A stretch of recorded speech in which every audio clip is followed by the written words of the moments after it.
100 మాటలు ఇచ్చి ఎగ్గొట్టిన చరిత్ర నీది, పంగనామాలు పెట్టిన చరిత్ర నీది చంద్రశేఖర్ రావు.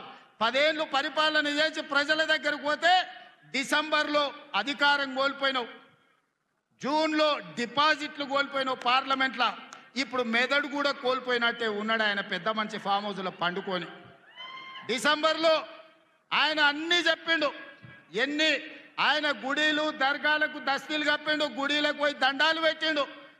పెట్టిన తెలంగాణ ప్రజలు 10 ఏళ్ళు పెట్టిన ఆయన అరగోసకు ఇవాళ ఆయన గుణపాఠం చెప్పి ప్రభుత్వాన్ని దించిండ్రు.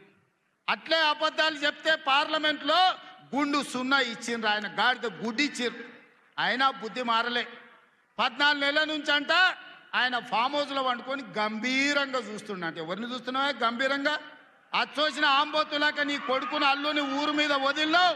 మైసమ్మ అనేది జాంగీర్పీర్ల దర్గాకు వదిలిన మేకపోతులాక ఊరు మీద పడి మేస్తా ఉన్నారు నీ కొడుకు నీ అల్లుడు. అట్లా జాంగీర్పీర్ల దర్గాను కూడా మోసం చేసిన 100 కోట్లు ఇస్తాను మా శంకర్ చెప్తున్నాడు. ఇవాళ రాజన్న సిరిసిల్ల ఆలయానికి 100 కోట్లు ఇస్తాను, ఆ దేవుణ్ణి మోసం చేసినాం. ఈడ దర్గాను మోసం చేసినాం.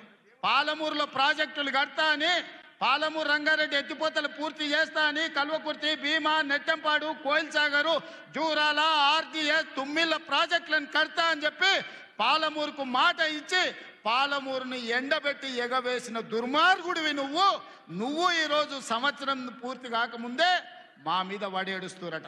ఆయన కోసం ఎదురు చూస్తురట. ప్రజలందరూ బాధ పడుతురట. అయ్యా చంద్రశేఖరరావు గారు, 4 కోట్ల ప్రజలు ఎవ్వరు బాధపడతలేరు. రైతులకు రైతు భరోసా వచ్చింది, రైతులకు రైతు రుణమాఫీ జరిగింది, విద్యార్థులకు ఫీజు రియంబర్స్మెంట్ ఇచ్చినాం, రాజీవ్ ఆరోగ్యశ్రీ 10 లక్షలకు పెంచినాం, పేదలకు ఇండ్లల్లా 200 యూనిట్లు ఉచిత కరెంట్ ఇచ్చినాం.